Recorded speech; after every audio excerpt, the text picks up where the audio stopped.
welcome back to the channel. You're watching Life with RAB. We are tuning in for another budget video. So we have our January recap to go over, as well as our February week 1 look ahead. We have a perfect 4-week February. I am loving the fact that everything's going to be even across the weeks. It's going to be easy to get these numbers together. And so now I'm budgeting week by week for this month. So therefore, my numbers are going to be a little bit skewed compared to the usual several $100s you might see me budget for the entire month. Instead, we are just going to be going in on a week by week basis. So no big problem or anything, just a little bit different than how I've been able to do things for the last couple of months. So thanks for tuning in. If you're new here, I hope you enjoy the content, find something helpful, find something useful from it. If you are a returning subscriber, I really appreciate you for tuning back in. I hope you also continue to enjoy the content. So let's get into this January recap, y'all. Some goals were met, some goals were not met. If you watched the previous video, you already know that going towards the end of January, my budget was entirely busted. It was not good. And so I am kind of in recovery mode, and I did kind of limit myself in a couple categories for spending this month to try to hopefully catch back up bit by bit. And I was also able to successfully put a little bit towards saving towards the end of the month as well. So I just wanted to kind of go show y'all literally what this looks like and how the month checked out. And I did want to recap on my goals. So I did have more than 10 no spend days last month. It looks like I had a total of 1, 2, 3, 4, 5, 6, 7, 8, 9, 10, 11, 12, 13, 14. So I had 14 no spend days last month, which I think is really good. I'm probably going to carry that goal over and keep it at 10 again this month, just because there are also a couple less days to work with. I did not successfully return items that I was supposed to in order to get a refund. I kept pushing it off, and now I think I'm too late. I'm behind and too late to return one of the items, unfortunately. So I hope that's not the case, and UPS will still allow me to return it once I print the label out and get that to them tomorrow, just because the return date was on a weekend, but it is going to be Tuesday tomorrow. So they might cancel it, they might accept it, who knows? It doesn't hurt if you try. And so next, my next goal was to deposit money to my savings and sinking funds, which I did do. And that was money that I had cash, the cash to the bank, which is fine. But then towards the end of the month, I also submitted a couple $100s to my sinking funds and my savings and my emergency fund and all that good stuff. I'm also going to be carrying over a couple other goals. But anyway, before we get into February, let's finish up with our January monthly overview. So I obviously went in and filled this out completely.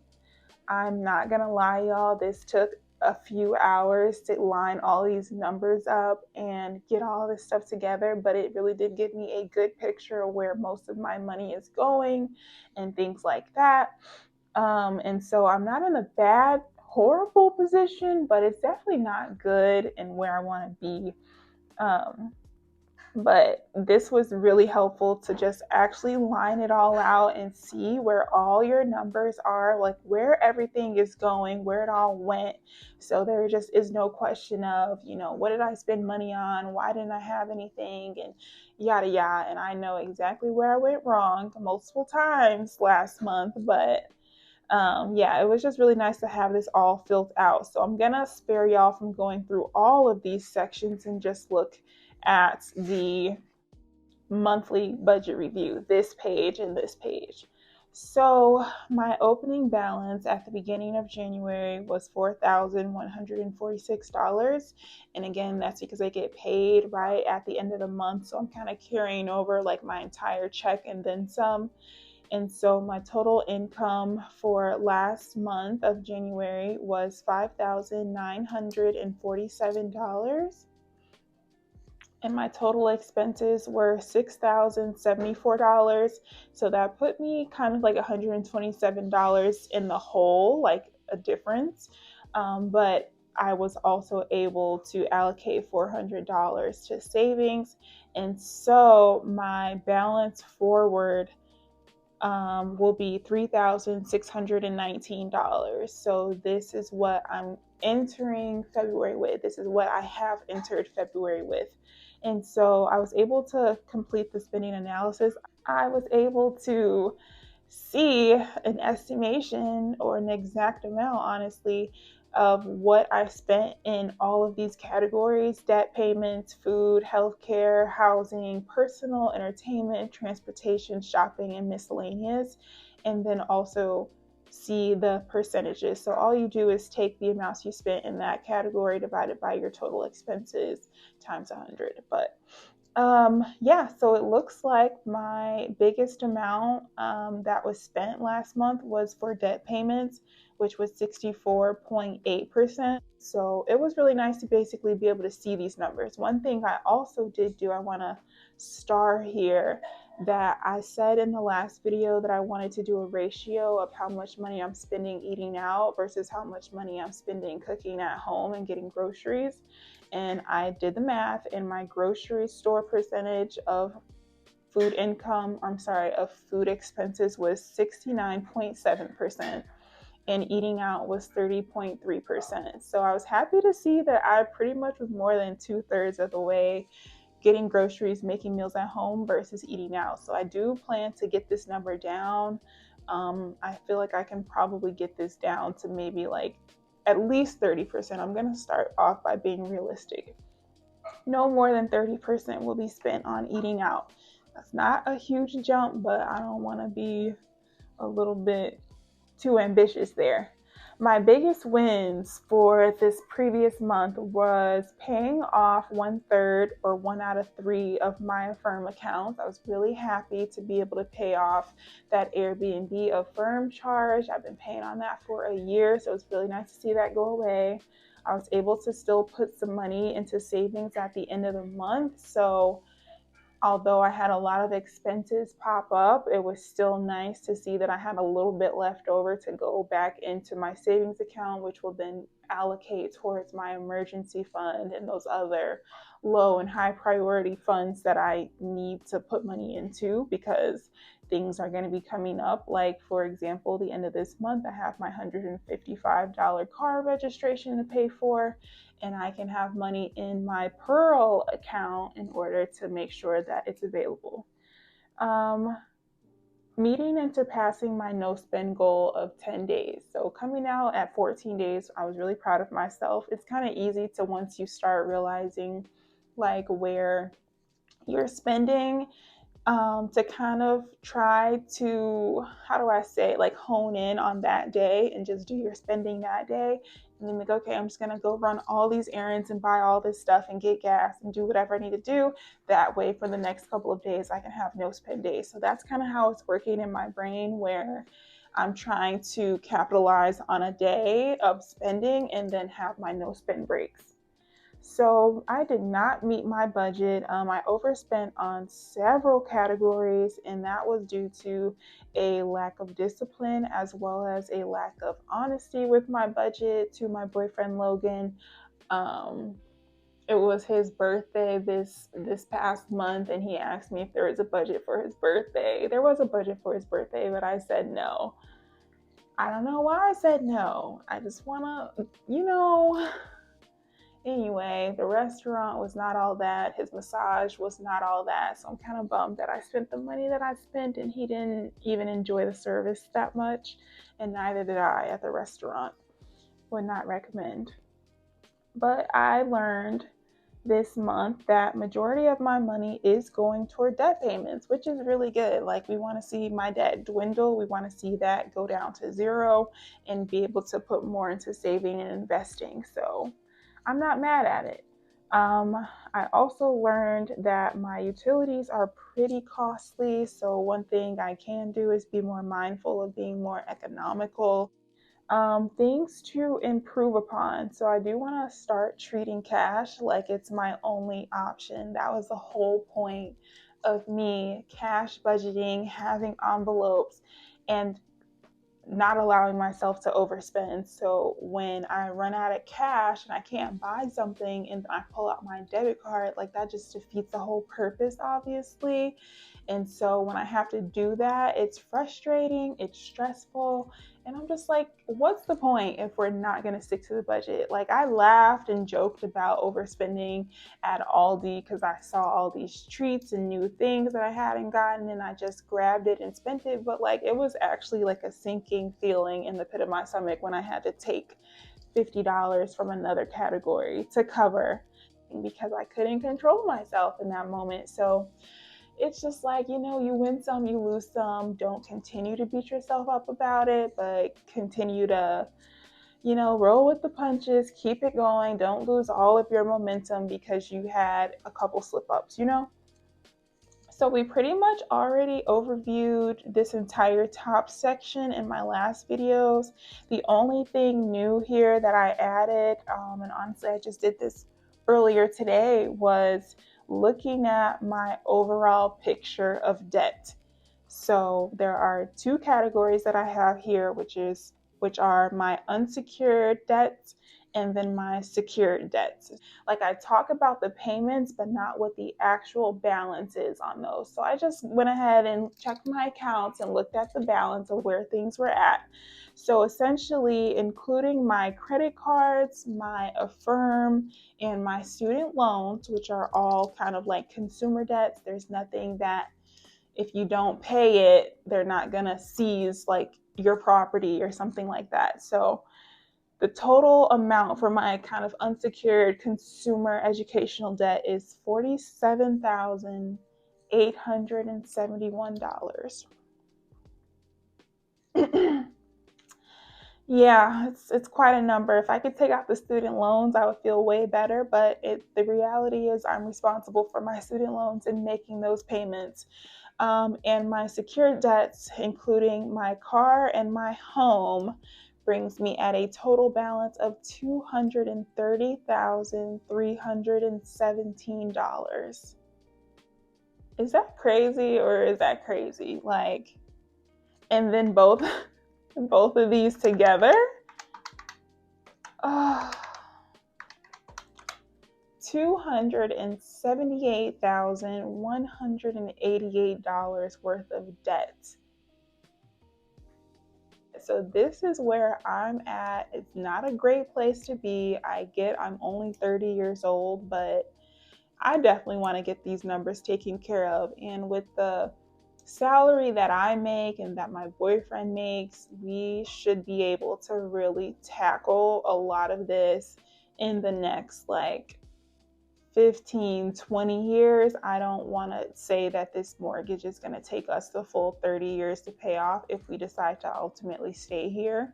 But yeah, so anyway, that's where my financial picture is for January. Not great, but that's just where I'm at for the start of 2026. So obviously we're going to be working on getting these numbers down, taking charge of making additional payments where possible, and then just stopping the usage of credit cards to overspend. Like, I want to get back to having no balance on my credit card, paying my credit cards off every month, only really having like any recurring charges or utilities going to cards and then paying those off. Like, I just want to get back to that simple. I know what I have to do, not worrying about maxing a card out and then making huge minimum payments on it along with other bills. That's just so stressful. So I want to work on just making my budget a little bit more peaceful, a little bit easier to understand. So that being said, we're gonna look at our February look ahead. So y'all, we are in the first week of February, and I technically today have spent all but $2 of my grocery and eating out budget. I went to Aldi on Sunday and I got Starbucks today. So what are you gonna do? So I had about $36 remaining for Aldi in the grocery store. And I think I spent about $34 when it was all said and done. This week's expenses, electronic bills, expenses include, and ones that have already been paid, were my mortgage, 2401, student loans, 202. So those bills have already been paid today. I'm really actually a little bit nervous because my student loans were due on the 1st, but Sunday was the 1st. And for some reason, when I went to go pay the bills today, it said that my payment was late. And I was just like, y'all are gonna fix this, right? Like, y'all realize the 1st was a Sunday. And so I'm hoping by tomorrow or Wednesday that it processes and it takes off that missed payment notification, because that's the last thing I need. But hopefully it's not messing with anything. So we're gonna go ahead and check in to our monthly recap towards the end here.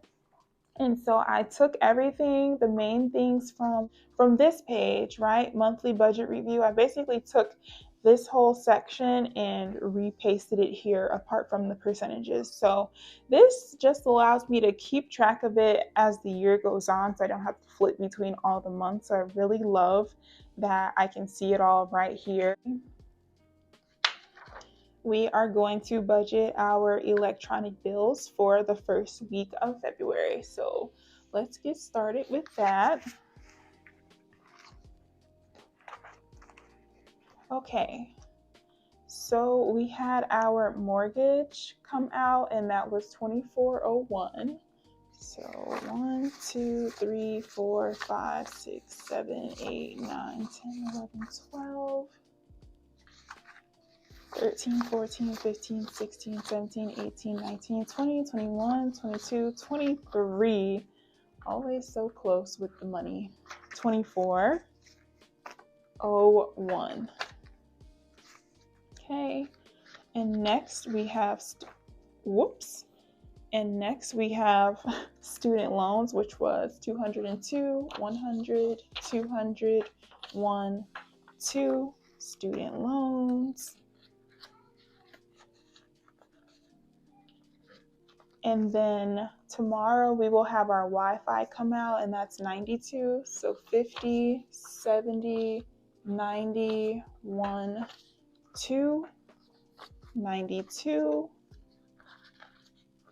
Then we'll have our health insurance. If you remember from last month, my health insurance only went up $4, so I'm not upset about it, but it's $58 now. 50, 5, 6, 7, 8. Next is my We Salute Veterans donation, and that is just $10. So 10 go into this envelope. All right, and then we have our Amazon Affirm account coming out on Saturday the 7th, which is $23. So 21, 2, 3, 23. And lastly, for this week, we will have our iCloud come out, which is $10. So that's it for subscriptions. So that is our look ahead for electronic bills and anticipated spending for this first week. Now she's done. And then next we will budget the cash that I have for my cash binder. And again, these numbers are going to be a little bit different than what I'm used to having at the beginning of the month, because again, we are just working with what we have. So gas, for the month, I'm designating $125, but for this first week, I'm getting $31. So 20, 31.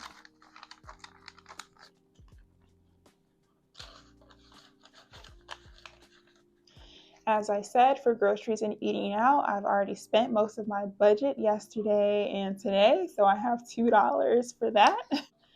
$2 for groceries and eating out. I imagine that this is going to just get carried over because $2 will buy me a coffee at my job's cafe. So maybe I will actually. I'm just kidding. I need to stop. It's actually not funny. Shopping and gifts. This category, $25. So 25. So shopping and gifts, there aren't any birthdays, I believe, this month. I have to check my calendar again. I don't believe there are any birthdays this month, but obviously I will get my honey bun a little something for Valentine's Day, even though he just had a birthday and he had Sweetest Day in October where I went a little all out. So he'll get a little something. He'll get a little something, but shopping for anything that I may need. Hopefully nothing comes up, but honestly, I'm already kind of planning this money out to be spent on a wax pot and wax beads so that I can start doing my own waxes at home. I was talking with my sister a little bit about it, but like realistically, I cannot afford the European Wax Center anymore, and so I'm gonna try to do it at home and save a lot of coins. That is the goal. Hair and self-care. So this category is $300 for the month. So this, I believe, is getting 75, 300, oh, 150, 75. Sorry, 50, 75. So I also might pull money from this category for self-care because instead of paying, y'all don't judge, but all of the services that I would have gotten at the wax center would have cost $148, not including tip. I called them today actually and canceled all but 2 services. And so my anticipated spend for that appointment next week should be much lower. And then with the remaining money, I am going to invest in a wax pot and beads and all the things. So $75 for this current week, which I don't think I will need it for this current week. So I should be clear. In miscellaneous, I designated $100, I believe, for this category. Yep. So, oh, it looks like I did my math wrong, y'all. I did not designate 75 to self-care. I only designated 70 for some strange reason. I had 75 written, but then I only wrote 70 here and broke it down to 50 and 20. So I'm going to take that 50. I'm going to take this 5 out of self-care actually, and it's meant to go in my miscellaneous category to be a total of $25. So 25. So this is where we're at for our cash spending for the week.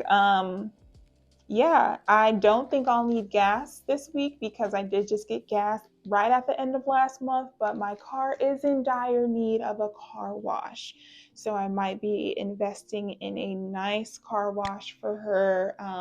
But honestly, I'm not very concerned about it. Everybody's car kind of looks a mess anyway, and it's like it keeps snowing, then the roads. And I thought we were supposed to get like some freezing rain tonight and stuff. So it's just like car washes are almost not worth it to me in the winter. I feel like I wasted my $14 last month when I got a car wash and then it snowed so much. There is this thin layer of protective film to kind of like prevent against stuff like that, like salt and dirt and debris and small rocks and stuff from damaging the car. So I'm not worried about getting a car wash. She's looking rough, but I mean, it's winter, so what can you do? Alrighty, so I think that sums up what we needed to take care of. There is no change because I ran out of cash and used my card. So that's all I have for y'all. Thank you so much for tuning in. We'll continue on this financial journey together. We can do this. It is possible. Y'all take care. Bye.